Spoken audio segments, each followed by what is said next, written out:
এক কিট্টুর অত্যাচারই সহ্য করতে পারছি না। তারপরে দেখো বাড়িতে আরেক কিট্টির আগমন হয়েছে। নমস্কার বন্ধুরা, আমি সঞ্চিতা। আমার আরও একটি নতুন ব্লগে তোমাদের জানাই অনেক অনেক স্বাগতম। আশা করি তোমরা যে যেখানে আছো সকলেই সুস্থ আছো, ভালো আছো, আর আমরাও ভালো আছি।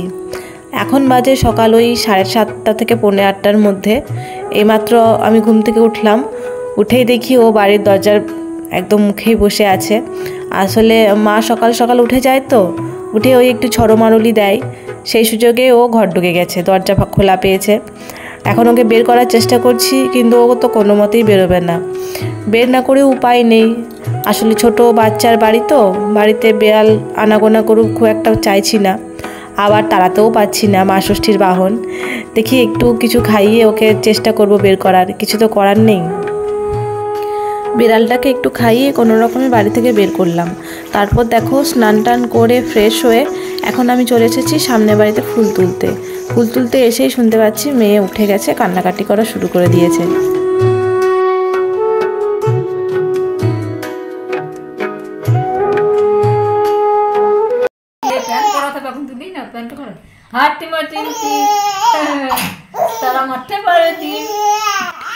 বাড়ি এসে দেখছি তো কানেনি, মা ওকে তেল মাখিয়েছে, ও মায়ের সঙ্গে এখন খেলছে। ও কিছুক্ষণ খেলুক মায়ের সাথে, আমি তো তখন একটা রান্না অন্তত ওকে এগিয়ে রাখি, তারপর ওকে স্নান করাবো। বাজার নেই বাড়িতে, ওই জন্য 1 লিটার দুধ নিয়ে এসে এই পনির বানাচ্ছি। পনির দিয়ে একটু পটল আছে, পনির দিয়ে আর পটল দিয়ে ঝোল হবে। আপাতত দুধটা কাটানো হচ্ছে, তারপর বসাবো পনির হতে।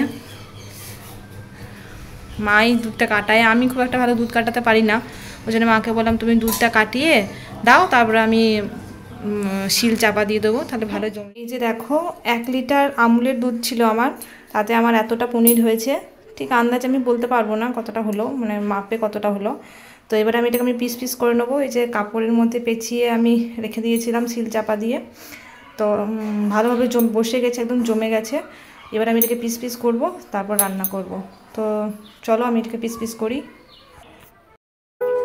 তো চলো বন্ধুরা, পনিরের তরকারিটা বানাতে বানাতে আমি আমার কোমর ছাপানো চুল কেন কেটে ছোট করে দিলাম সেই গল্পটাই তোমাদের সঙ্গে শেয়ার করি। ভিডিওর শুরুতেই তোমরা দেখলে এখন আমার চুল অনেক ছোট, প্রায় ঘাড় পর্যন্ত, একটা ঝুঁটি হয় মোটে। কিন্তু আগে আমার চুল এরকম ছিল না, কোমর ছাড়িয়ে প্রায় হাঁটু ছুঁই ছুঁই হয়ে গিয়েছিল। তখন আমি প্রেগনেন্টও ছিলাম, চুল নিয়ে বেশ অস্বস্তি হতো, তবুও আমি চুল কাটিনি।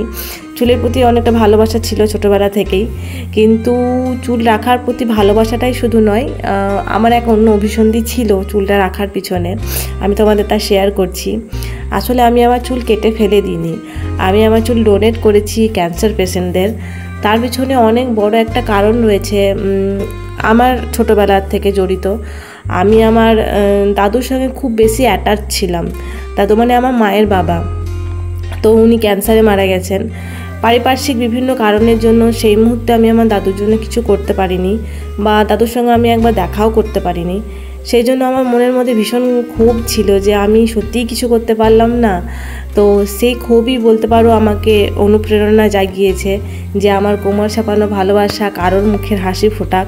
তো পরে যখন আমি আমার প্রেগনেন্সির পরে আমি আমার বান্ধবীর থ্রু দিয়ে যোগাযোগ করেছিলাম একটা এনজিওতে, ওদের সঙ্গে কথা হয় আর আমি ঠিক করি হ্যাঁ এটা আমি করব।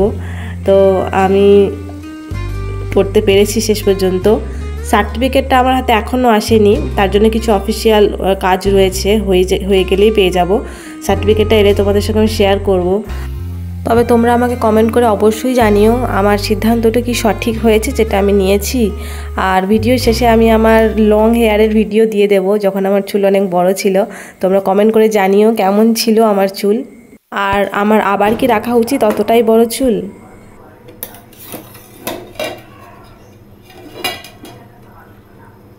দেখো ঝোলটা আমার সুন্দর ফুটে গেছে আর খুব সুন্দর রঙও এসেছে, কিন্তু আমার একটা অনেক বড় ভুল হয়ে গেছে। মেবি খুব একটা ভালো খেতে হবে না, কেন আমি বলছি তাই, দাঁড়াও আগে দেখি কেমন হয়েছে। আর এই লোকটা এখনই স্নান করে বেরিয়েছে। দুপুরে কিট্টুর বাবা ক্যামেরা দেখে যেরকম দৌড় দিল তা দেখে আমি আর আমার মা প্রায় আধ ঘন্টা হেসেছি।